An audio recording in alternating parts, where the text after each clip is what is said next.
What? What do you think about Toys R Us closing? It was inevitable. So we're just gonna see what we can see. All right, people.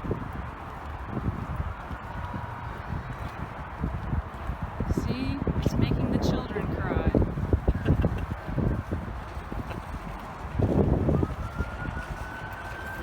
This parking lot is full, and I haven't seen this many people here any of the times we came recently.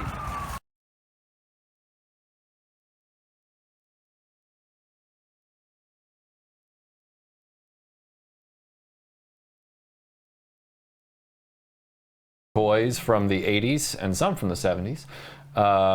You know me, I'm Michael, and this is... I'm Melinda, in case you didn't know that. And our live stream today is really trying to be a two-way discussion with all of you. There's been a lot of news about Toys R Us and how it's the end of an era. We went to Toys R Us today by coincidence for another errand, and we realized it was probably the last time that we would be in a Toys R Us, but we wanted to talk about it mainly. As you can see, this is an actual uniform shirt because I was employed by Toys R Us in high school. Like, this is not something I bought off the internet to be ironic. Like, this was my uniform from Toys R Us my senior year of high school, and I just wanted to sort of have an opportunity where all of us can sort of share our memories of Toys R Us and talk about it a little bit. I have my own inside opinion on some of it from working there, and but I guess we can just kind of kick it off with some of the news pegs that you were talking about earlier on the drive over regarding Toys R Us and the way they were invested. And Well, I'm certainly no financial expert, but you know, people are talking a lot about the Toys R Us closing and everything that's going on. And one of the articles I came across today was talking about how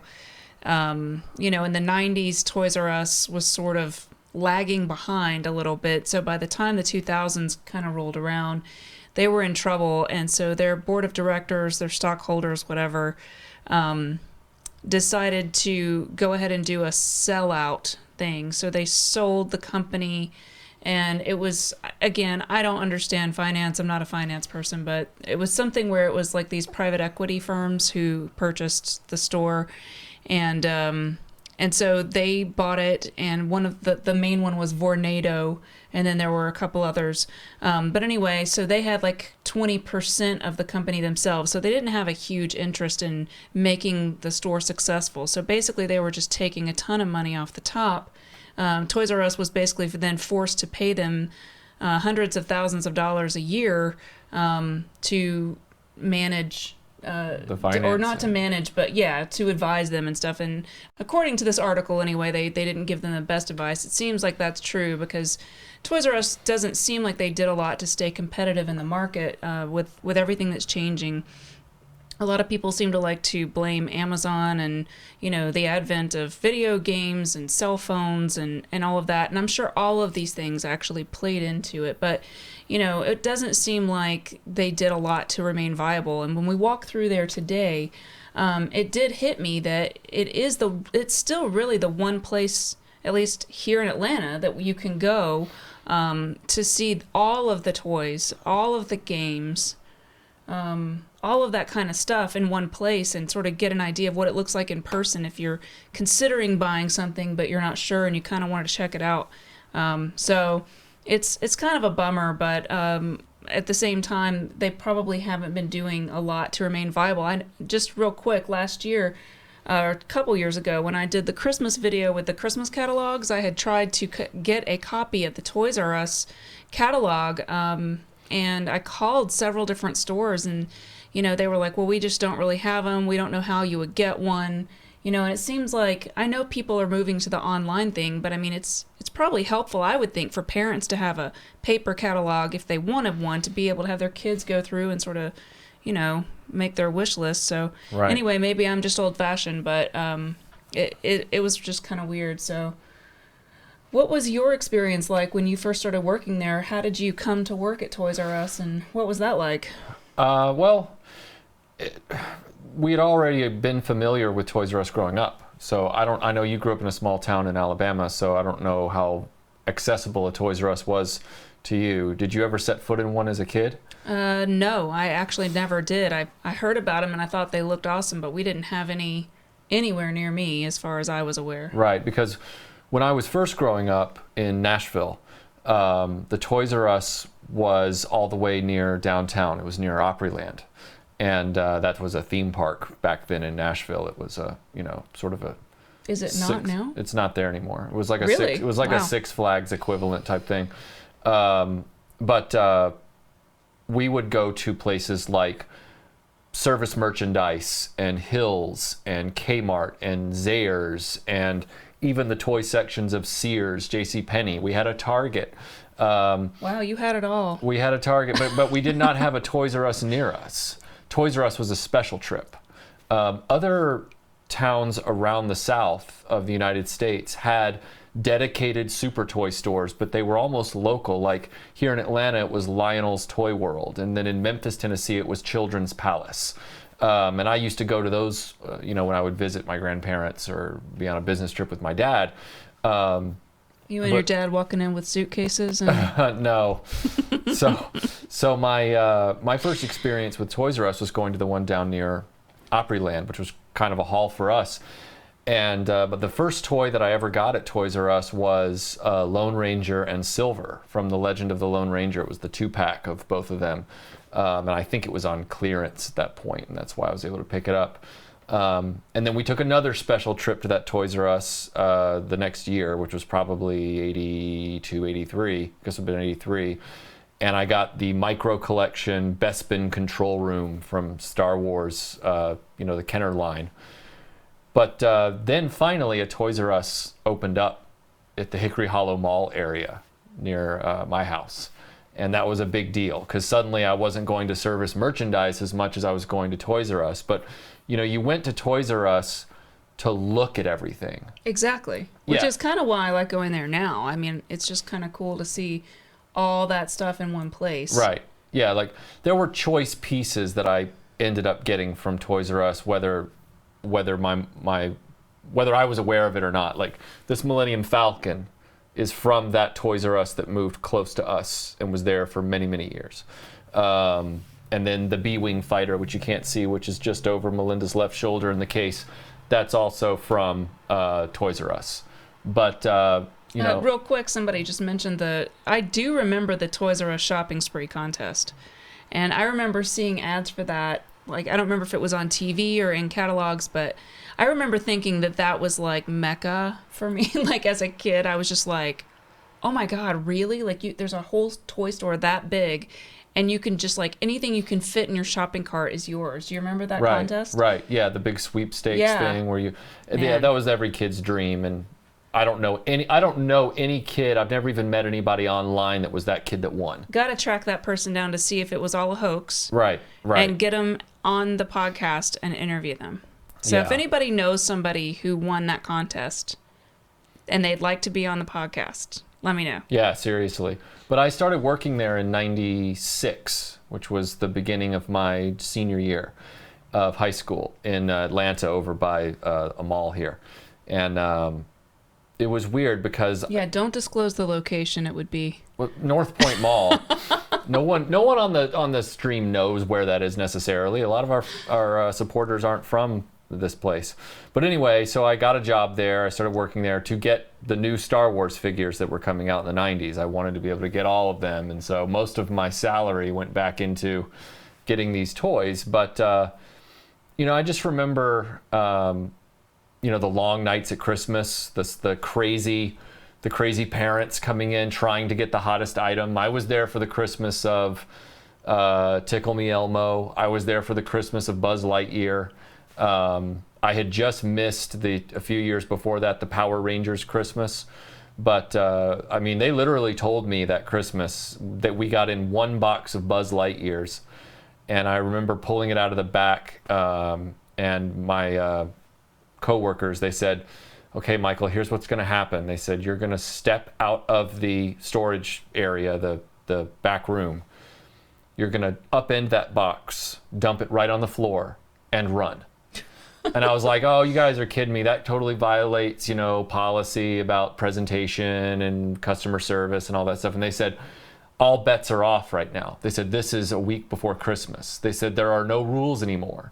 You just have to dump the box. And I was like, no way. And so I go out there, and as the light comes toward me as I'm exiting the storeroom. The fact that they were sending you, the youngest person out there, to do it, probably should have told you that it was not. But they were like rabid dogs. I mean, they were all just hunkered around the storeroom exit waiting for me to come out. And they were already grabbing before the box was upended. And then the Buzz Lightyear started falling, and they dogpiled, and I jumped out of the way. Did they punch you in the face? No, but they probably would have if it had gotten them a Buzz Lightyear. So, yeah. Tell us the story. I remember you have the story about finding a particularly cool, was it a play set on the shelf, and it was an old piece that was no longer being sold, and... Yeah, there was an old lady that brought in... Oh, that's right. She brought in a vintage... It wouldn't have been vintage then, but she brought in an original Teenage Mutant Ninja Turtles sewer playset, mint in the box. She had bought it. I guess she never gave it to her grandkids or whatever. Then she found it, and she brought it back. And it was so old at that point that there was no record of it in the system. The system couldn't take it back. So they figured out a way to give her a cash return, but we couldn't actually sell it. But nobody knew that, so it kept ending up on the shelves all day.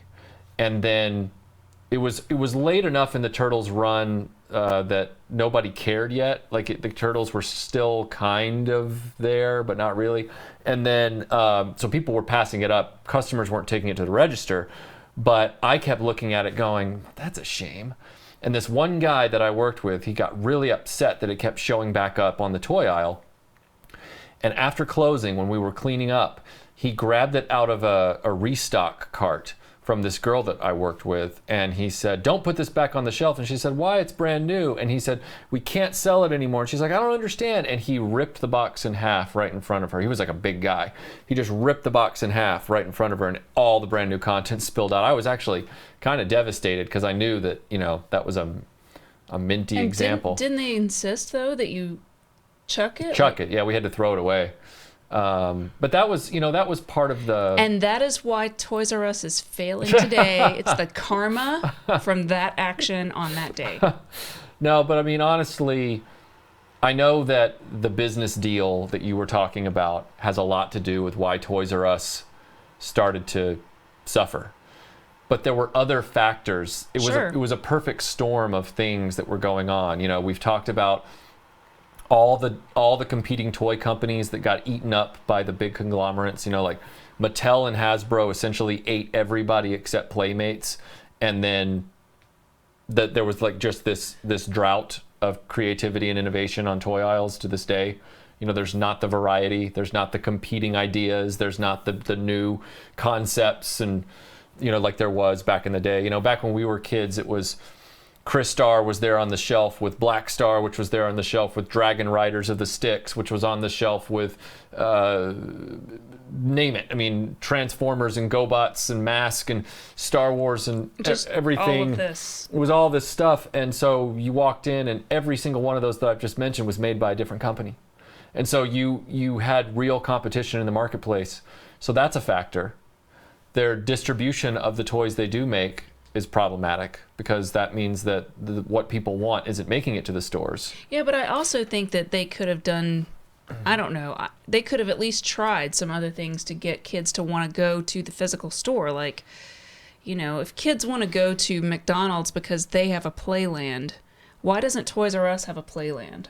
Right. Why doesn't Toys R Us have some sort of restaurant attached to it so that you can hang out there longer, and the kids, you know what I mean? Right. Why don't they try to do something with, like during all of this Star Wars stuff and during Lego Mania, when Legos have become huge again, why didn't they try to come up with some sort of proprietary licensed, stuff that you have to go there? Target does it all the time. So, there's just a lot of things like that where you could try new stuff to get people out of the I'm going to shop at home on Amazon, or I'm going to shop at home from, or whatever, to get it to be like a family outing that could be possibly, it worked for showbiz in the 80s. Try to, use some of that idea now. I don't know. I don't know if it would work, but you don't know until you give it a shot. Yeah. And the other problem, and I I experienced this personally as an employee, was that the management per store wasn't always the best. I mean, I experienced that firsthand, not just as a customer, but as an employee.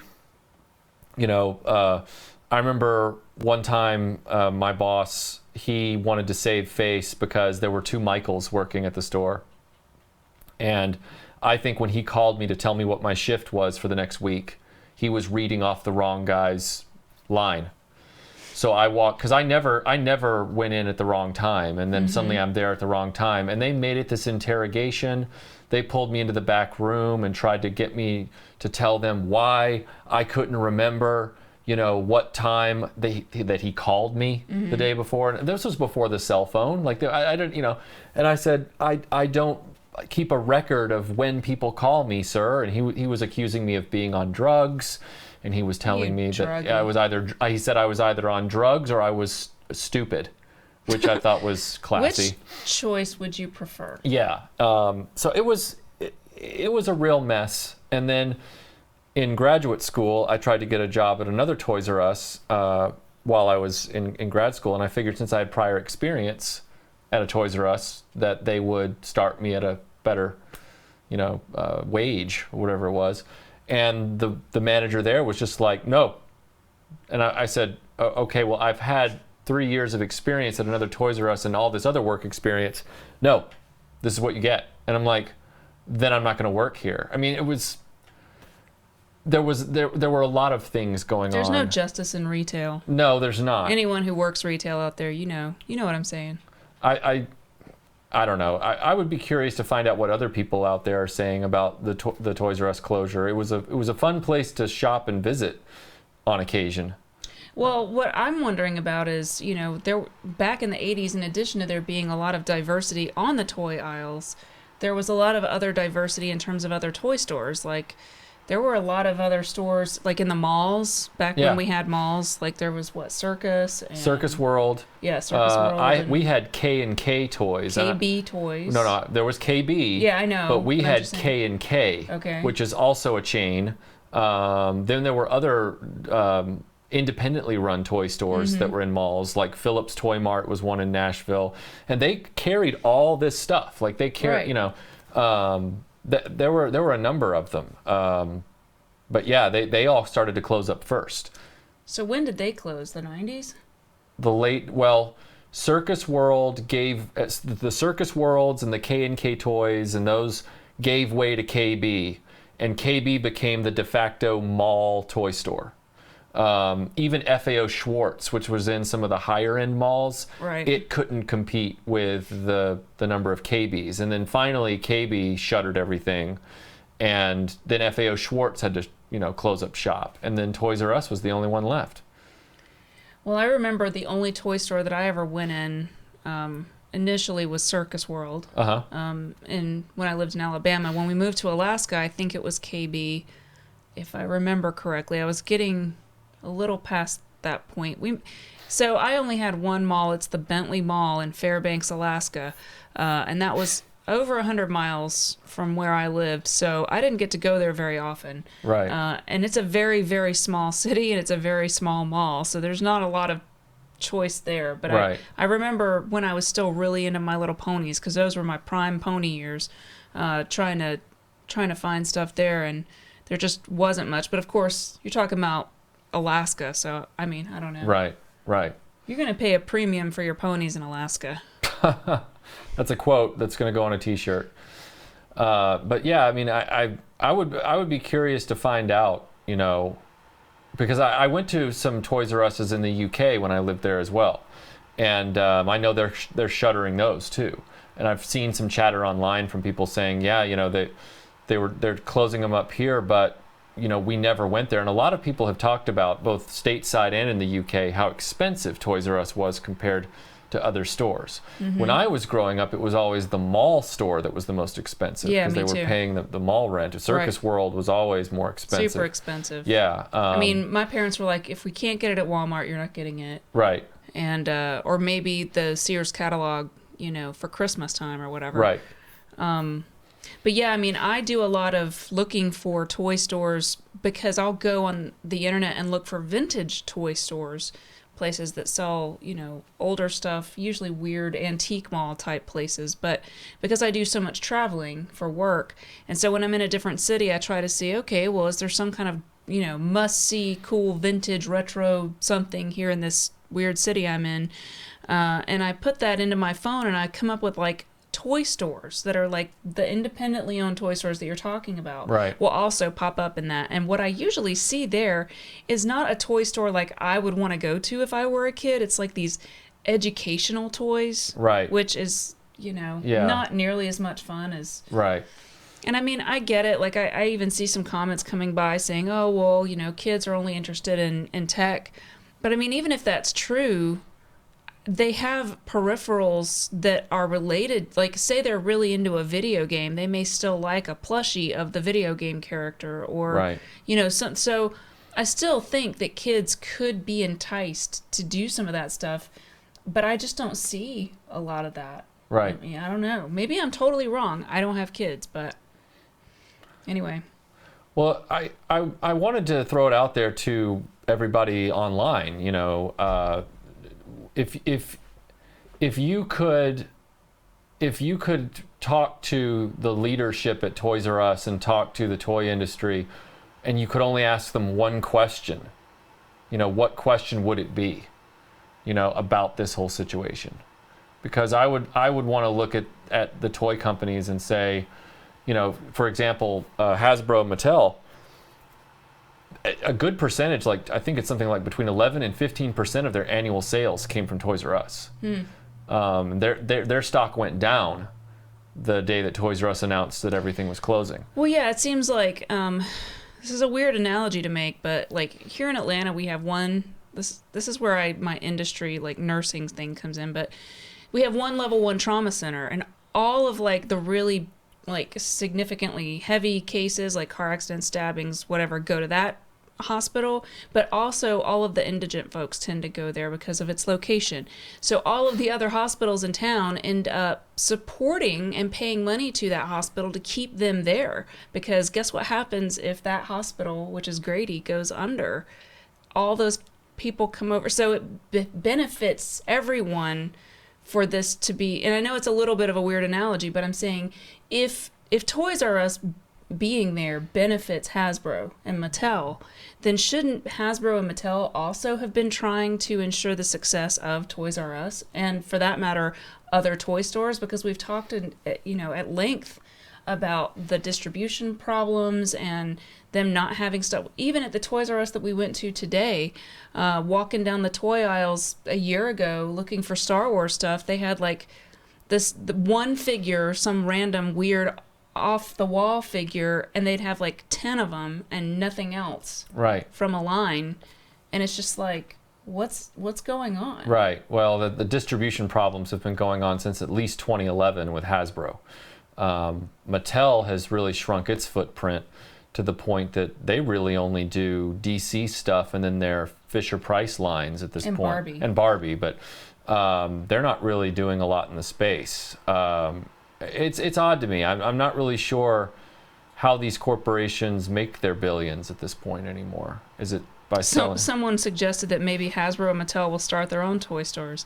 I mean, that's an interesting idea. Or they take everything online and they just have HasbroToyShop.com and Mattel, and then they're going to have to really promote the crap out of their stuff because there's not going to be a way to browse it in a store. Or they partner with Amazon and have like but see, that's the whole thing we were talking about. Kids don't buy toys online. Like they prefer to pick something up after they interact with it in a store or see it on a peg, see it on the shelf, and then. But do they have? If they don't have that choice, then kids are adaptable. That's how they're built. So I know that they're saying Target and Walmart are being, they're playing their cards close to the vest, trying to figure out how they're going to take advantage of this vacuum that Toys R Us is leaving behind.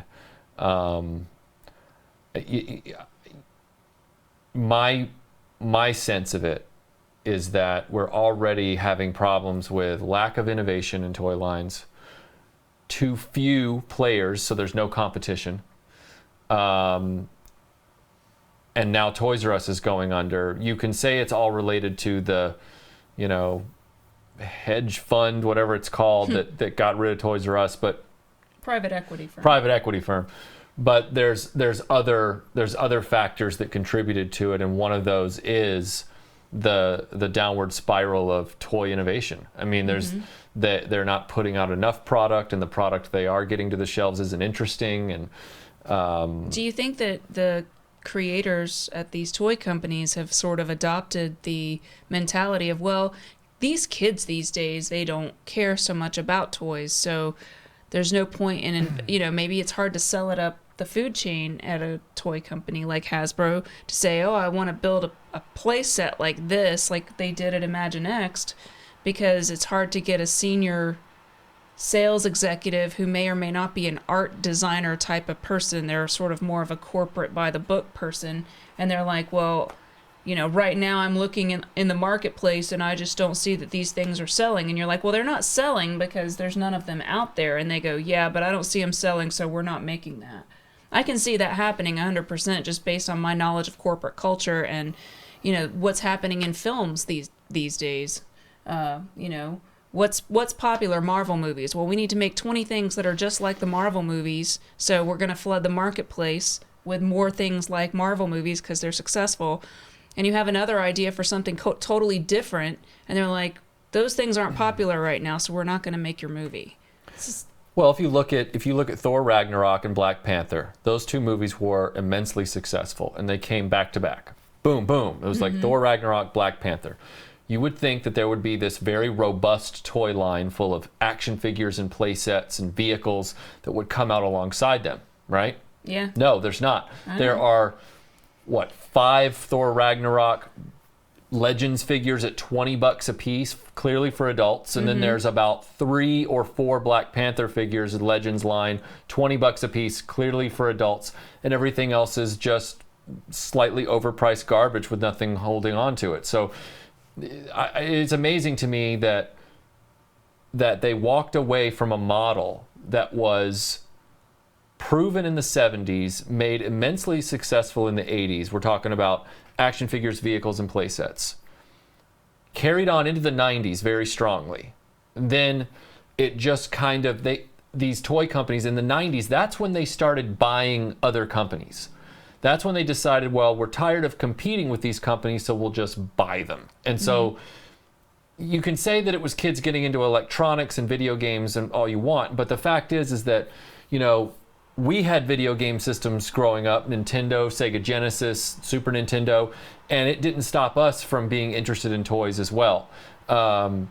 They started to pare down what they made.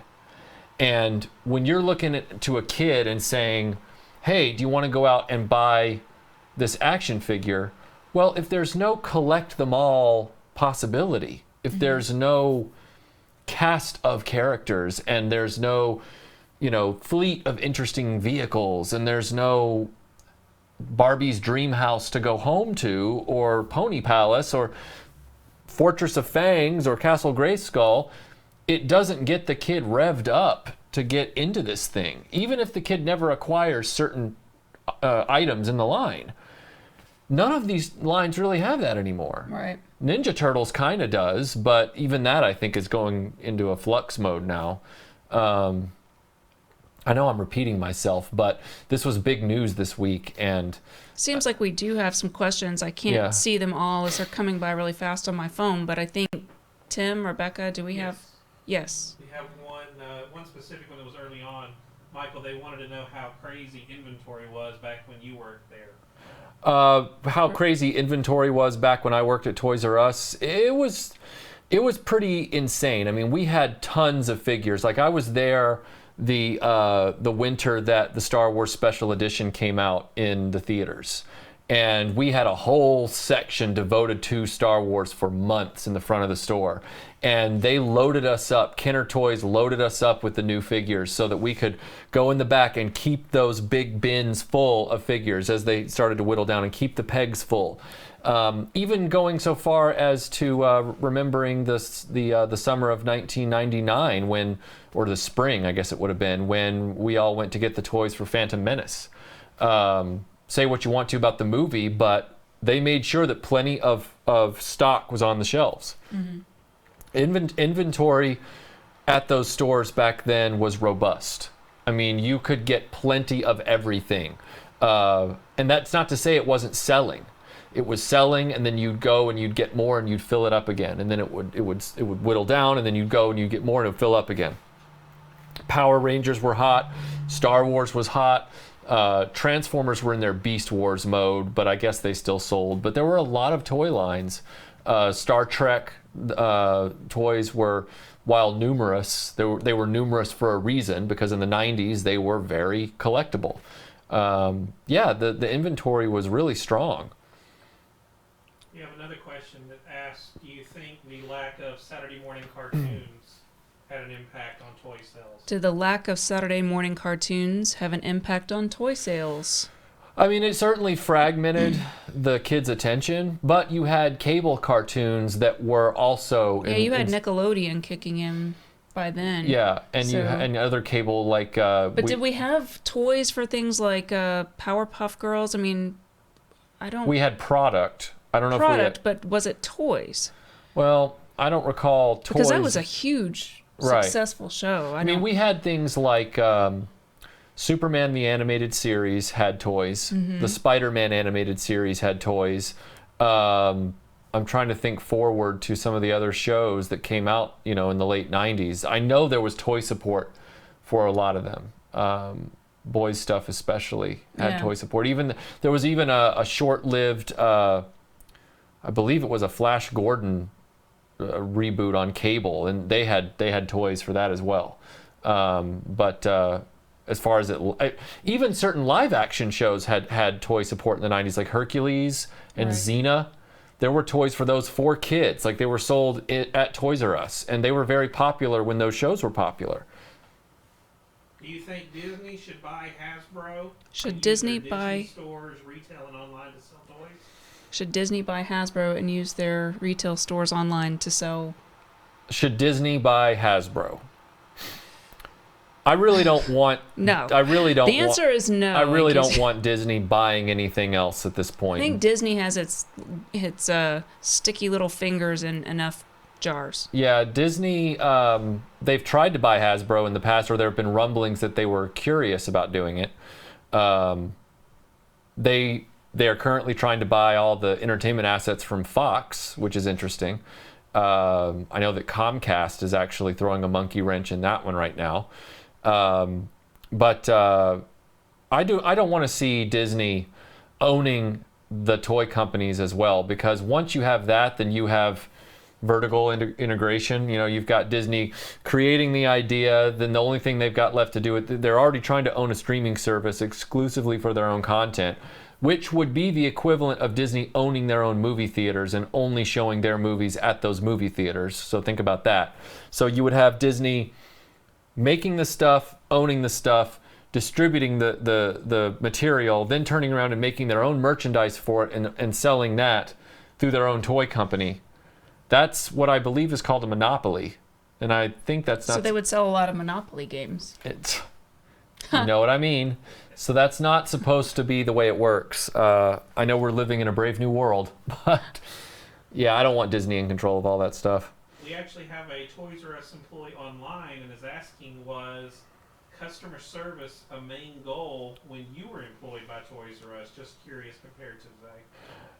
Yeah, customer service was a big main goal. I remember I had some high school friends. Repeat the question in case. Oh, sorry. Yeah, someone asked, they're a current Toys R Us employee asking if customer service was a big goal back 20 years ago when I was at Toys R Us. Yes, it was. I had some high school friends wander into the store one day because they knew I worked there, and they blitzed me while I was at the register. And even though that was out of my control, I was admonished by my boss because he was like, "That's very unprofessional." Sounds like your boss just did not. Yeah, like my you. boss was not So a good... wait, you had friends in high school? Ha ha ha ha ha. What was that like? Really? So yeah, I mean, even though it wasn't under my control for those people to come in. I was admonished for them even talking to me because I was allegedly diverting my attention from the people that were actually in line to buy product, the customers at the register. So yeah, it was a big deal to help the customer, to be present for the customer, to help them get things down, to make sure that they were finding everything they needed. Do you ever have a little kid just like tear your display apart? No, but I'll tell you what I did have. I did have to do the end caps for Tickle Me Elmo. And it was a big, and this was before. That sounds like my nightmare. This was before Tickle Me Elmo was on television and became famous on Rosie O'Donnell or whatever it was. This was about a month before that happened. So we had all these Tickle Me Elmos that we couldn't sell because they were toddler toys and no one knew what they were. And they're terrifying. They're terrifying. So I had built this big stack of Tickle Me Elmos in this one area because they were like, well, we've got an overstock of them. Put them on an end cap and see if we can clear them. So I get them all kind of stacked up. And I get the last one in my hand, and I don't know what this thing does. Uh-oh. And I put it on the stack, and I touched it just the wrong way. And it went, ha, ha, ha, that tickles. And it knocked the entire thing down. And I had to start over again. Yeah, that was fun. That's why I hate Muppets. Yeah. Yep. Yeah. Do you think anybody will pick the Toys R Us up brand online or B&M or? Repeat the question. You repeat the question. Do you think that anyone will pick up the Toys R Us brand and use it for nefarious purposes? No. Will they use it for some other reason, like rebrand it, sort of? What do you think? No. No, I mean, I don't know how I don't know how that would work. I guess it depends on what they do legally with the entity that is Toys R Us and what happens to it. And I assume even though it's defunct and bankrupt and closed, it is a licensed thing. So then what happens to that once it goes away? Does someone still buy the rights to the name, or like I don't even know. So I don't either. I don't think that I'd be really shocked to find out if someone picks that up and keeps it alive. Is it like not hostess? Hostess? When the Twinkies and whatnot, like when right, but see, in that instance, because they died. And came back, right? And then they were like a Phoenix Project or a. But it was because of the Twinkie alone. Like they saw the value in the Twinkie. Twinkie stands alone. The Twinkie stands alone. They saw the value in the Twinkie as a confection, and they said, I want to own this because I know that this can sell if it gets the proper promotional support, because everybody's freaking out that the Twinkie is no longer available. And so they said they saw value. What is the value in Toys R Us other than the name? Well, that's kind of why I said no, because I don't really know what you would do with it unless somebody thinks that they could create an online space that is Toys R Us and sort of revamp it and do what Toys R Us themselves should have done all along. But I think that's a stretch. I don't really know how you would do that. Right. Because you'd have to rebuild all of your relationships with all the different Hasbro and any other, Right. So I don't really understand. And I'm thinking back to all these other companies, while being much smaller, that closed up shop and haven't ever come back. Even though KB Toys was in every single mall in America by the time the 90s rolled around, when they shuttered their doors, nobody tried to keep them alive. Nobody saw inherent value in their footprint, even though they had a substantial footprint. Swenson's ice cream, I remember it fondly. Now it's only in Singapore. I mean, and there's probably no one cared that Books A Million died a sad, sad death. Yeah, Borders books. I was thinking of the similarity, one by one, the bookstores fell. Yeah. And B. now Dalton. Barnes & Noble stands alone. Yeah. Somebody mentioned Barnes & Noble as a place where they sell toys. They have right. They have some. I mean, it's not Toys R Us, obviously, but. You think about B. Dalton, they closed up. Walden Books closed up. Borders then closed up. It's just this domino effect. It's just, everything reaches a crescendo, and then But that was Amazon in a big way, right? Because Amazon started as books, and right? people no longer reading. I mean, in What's large. a book? Yeah, what's a book in large enough numbers? But I think everything has a flex. So it's possible that from this devastation, smaller stores will gain more market share and find a way to not make the mistakes that Toys R Us made, and then they'll innovate and they'll become the next Toys R Us. There will be another toy store that's out there right now that says, oh, I no longer have to sell just educational toys anymore. Now I can grow my inventory to sell some of these other things. So it's like in Heathers where you chop off one Heather's head and another one just pops up in its place? Well, no, it's not like a Hydra. I mean, it's... No, I'm saying that's what they said. But, you know, as soon as you kill one Heather, literally kill one Heather, another one rises to and ascends into the role of the head Heather. There's somebody out there who's seen the movie Heathers and gets that reference. I'm not saying they don't get the reference. What I'm saying is that it's not one-to-one. I mean, it's going to be... It'd be like, okay, let's take your analogy. Well, maybe someone will become the new Toys R Us nationwide. They will, but it'll take time. They won't instantly... That's what you need. What? You need it to take the time, because that's when it's good, is when it's growing. Once it's big, it's not good anymore. Right. That's when my co-host on the podcast would call me a hipster. But I'm just saying... Yeah. You were going to say? No, I was just simply saying that it's gonna take time for that to happen, if it happens. So... We have one question asking, when you visited Toys R Us, what do you think was the most average figurine they sold? Like, what did you see the most of hanging on the pegs in Star Wars figures? Oh, when I worked there, let's see. They want to know what was the most common figure or toy line that I saw when I worked there, Okay, well, I'll do this in two parts. One, before I worked there as a kid, and then when I worked there. So the most prolific stuff that was on the pegs when I was a kid was Star Wars and G.I. Joe. I mean, those were the two, just filled out sections of the toy aisles. And then, and He-Man, of course, was always a real strong presence. Transformers, they were mostly in boxes, so it was a little harder to gauge that, but they were there. As an adult, I hit the market right around the time that people finally realized that Todd McFarlane action figures were crap, and there were way too many of them. And so there was a ton of Todd McFarlane branded stuff, like Spawn and whatever Spawn's friends, whoever they were. There was a ton of that garbage on Toys R Us shelves back then. But see, back then, at least they would mark it down and try to get rid of it. Now they don't mark down anything. Nothing ever hits clearance at Toys R Us. But back then, they would say, this is red tagged and it's going in a big, wire bin by the registers, and it's, $1.98. Get it out of here. I gotta say real quick, Heathers is not a girly film. It's not. Did someone say that? Yeah. If you haven't seen it, you got to see it. It's filled with murder and suicide and school shootings and school bombings and poisonings and just the most treacherous things in high school ever. And it doesn't even... You can vouch for this, because it's not even like your cup of tea, but it is like super dark. Super dark. Right. Yes. Let's just change the topic and we'll just talk about Heathers. There's Okay. one asking, are you familiar with and what do you think of Moose Toys? Moose Toys? I've never even heard of Moose Toys. What are Moose Toys? They said they're making some sort of new food fighters and a new Polly Pocket-like toy. We had moose toys in Alaska. Mooses were really prominent there.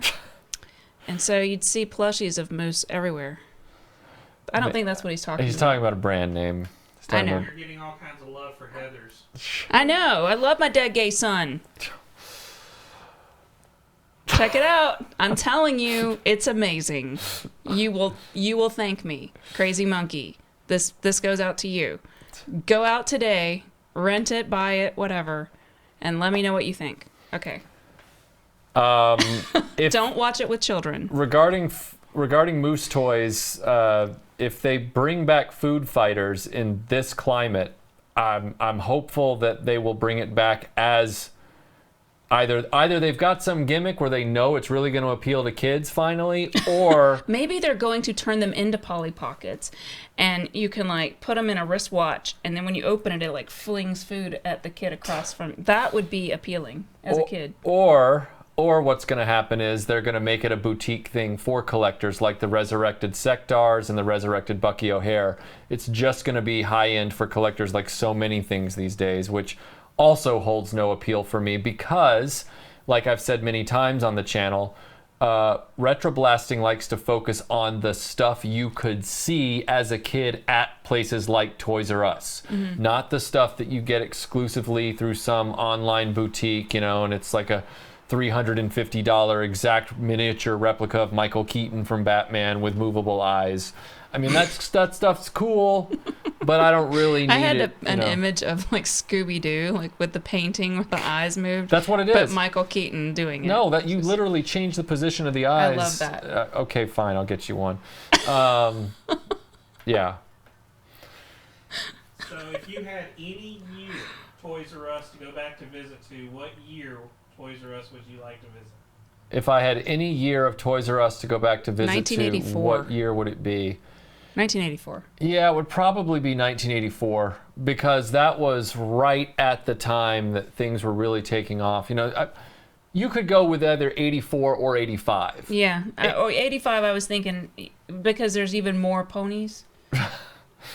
And in 85, you also get the launch of a few new great lines like Mask and a few others that you wouldn't have had in 84. And in 85, all the Star Wars stuff was on clearance, so you could load up on vintage Star Wars stuff. But I bet that in 85, they probably wouldn't have that Strawberry Shortcake Berry Happy Home playset anymore, and it would potentially maybe still be in the store, but on clearance in 84, which I'm just looking for one complete, so I'm just saying. Well, how do you define complete when you have to buy furniture sets for it? Well, no, I mean, it came with all the furniture. No. Yeah.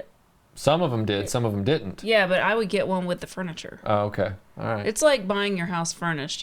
A lot of times you don't want to do that because you want to put your own style in there. But I had the gazebo. I mean, I kept it small because they had that at Walmart.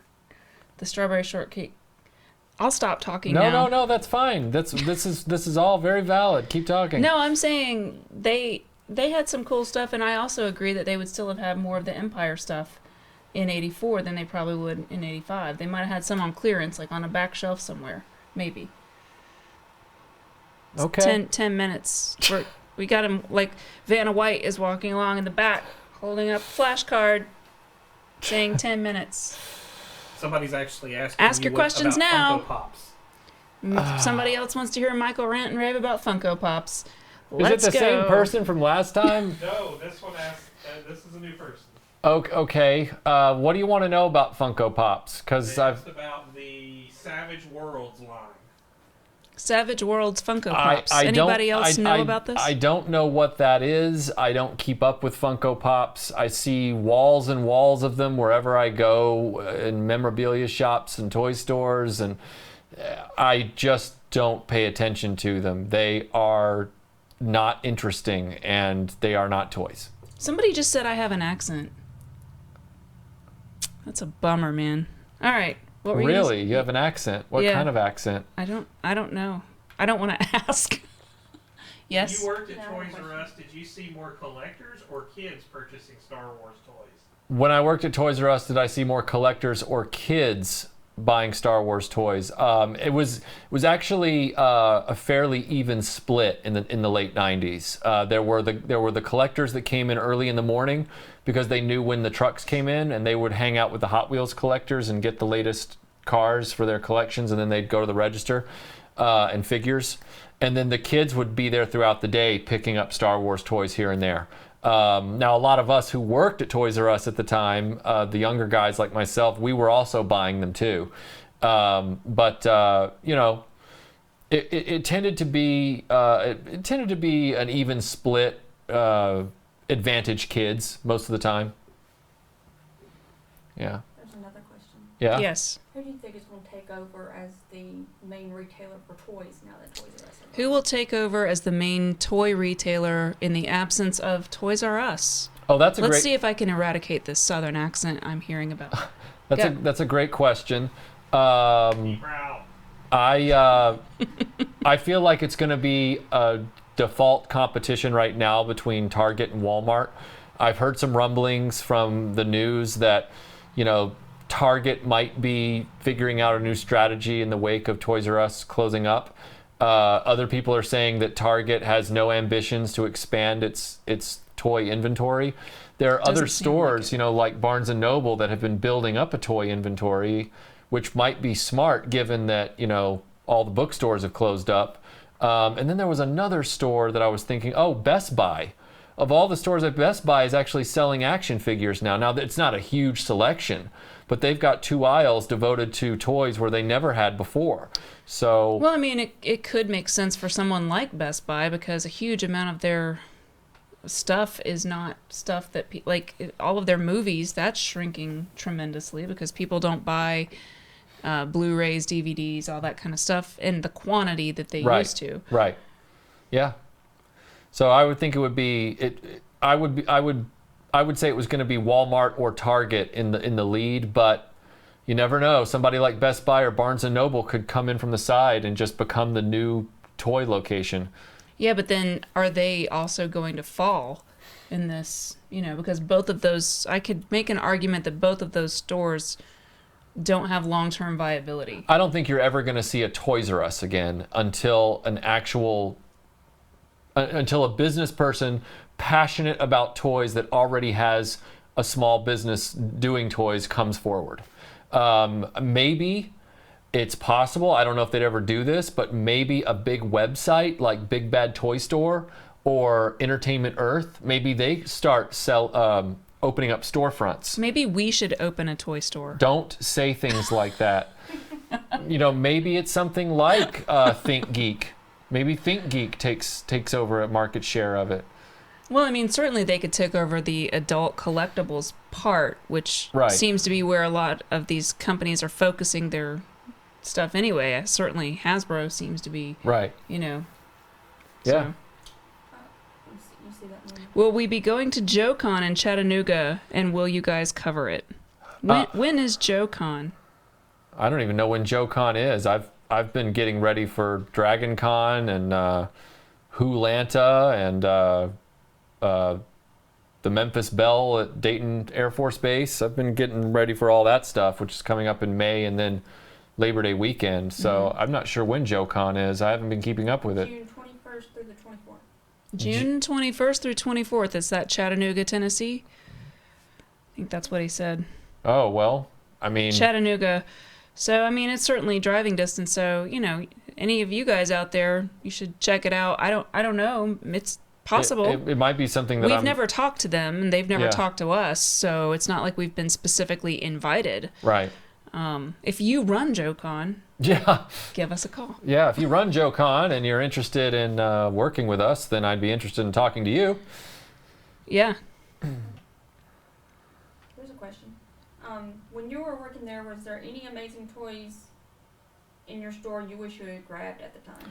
When I was working at Toys R Us, were there any toys I wish I had grabbed at the time? Probably something that was not popular then, but is rare now. Yeah, there was a big wall of unbought Exo Squad, which was related to Robotech, which is now itself popular. Exo Squad now has a devoted following. I wish I had bought a lot of that stuff. Now, did you guys get first crack? Somebody asked this. Did you guys get first crack at toys that were... It all depended on if you were at the loading dock when the boxes came off and who was doing the unloading, because sometimes you had sticklers for the rules and other times you had people who were devil may care and they would just be like the jerk face that ripped the box open and right. Yeah. And so some people knew how to get the stuff as it came through, and other people, depending on who was staffing the store that day, they would just put the brand new stuff up. It was very hit and miss. So, you get there for your shift. You're walking through one of the aisles to go back to the back to clock in. Right. If you see something that just got put on the shelf, like the night before or that morning, would you be allowed to like grab and go, hey, can I get, before I go on shift, can I get my... Yeah. As a matter of fact, I'm going to do the famous Michael walking away for a minute, but you'll be able to hear me. Hold 1 second. I'll show you proof of it. So, hi guys. Remember that scene in Wayne's World? I'm going to refer to that again. Where Garth is just sitting on the couch and it's kind of weird. Hey. How's everybody doing out there? Having a good Saturday? 30 years anniversary What anniversary was this year? Heather's. Oh, yeah, that's true. Now I feel old. Thanks. 88, right? Yeah. I need to do a podcast about Heather's. I think that's going to have to happen. All right, so I don't know if you'll be able to see this. I'll bring it up to this was an A-Wing fighter that was brand new from the Power of the Force line when I worked at Toys R Us. And I didn't have the A-Wing because it was a very elusive droids-only vintage Kenner toy, and they were expensive then, and they're expensive now. I now have a vintage original right behind Melinda, but I really wanted to get this as a substitute for my collection back in 96 or 97. And I put a Toys R Us label on the side and put it back in the break room, which was allowed to do. We were allowed to do that. And I'll bring it up to the camera here, and you can see it. It says, hold for Mike French, through closing, 6/28/97, do not touch. So as long as you picked up your stuff before the end of the day, you were allowed to put it back there. But you had to buy it that day. You had to walk out with it that day. You know, you should have, when you went in that room, you should have made a lot of noise. And, like, made the sound of, like, things knocking over. I think I did make a lot of noise. I think you'll hear it on the final soundtrack. Why? Someone saying something about it? No, I just think it would have been funny. Yeah. Oh, it made it sound like you fell. I've fallen, and I can't get up. And that's how it all ended. Well, anyway, I know that we're winding down the live stream, but I just wanted to sort of have this discussion. I thought it was, it's important to all of us because earlier he came up to me and says, we need to have a talk. Talk about Toys R Us. So, Tim is making some sort of weird... What's going on? Oh, Tim was referring to the trade journey, and I'm still making some decisions on some offers that I've been given for the GoBots playset. So maybe in the next live stream we'll have an answer on that. I'll make you an offer. There's a few people asking about it. Oh, okay, yeah. Well, I have some offers on the table, and I'm considering them, and then I'll, make a decision, and then hopefully on the next live stream you'll see what I traded for. So, okay. Do you guys have... No. Never mind. All right, well, I know I've been saying this a number of times, but I really mean it. We're almost done with it. Star Wars Follies Snowblind is almost completed. You'll be seeing that in the next few days. We're working on it tonight. Yes, we're working on it tonight. And then I'm working on the next podcast this weekend. I'm editing it. We've already recorded it, and maybe the next one will be about Heather's. Who knows? And then we're also going to finish the flag soon. The USS Flag restoration is in its final stages. So you'll be seeing that as well. And then I'm going to move on to all sorts of new features that we've been discussing. So stay tuned, because it's... And do yourself a favor so that you don't regret it, and go out. Whatever you're doing, stop what you're doing, go out to your nearest Toys R Us and just take a walk through so that you can remember that you went there before it died. Yeah, because we were all Toys R Us kids. That's right. Now it's gone. Happy St. Patrick's Day. Oh, and Tim is reminding me to say, Happy St. Patrick's Day, everybody. Hope you enjoy all the green crap that's here on our table. Cheers. See ya. Bye. Bye.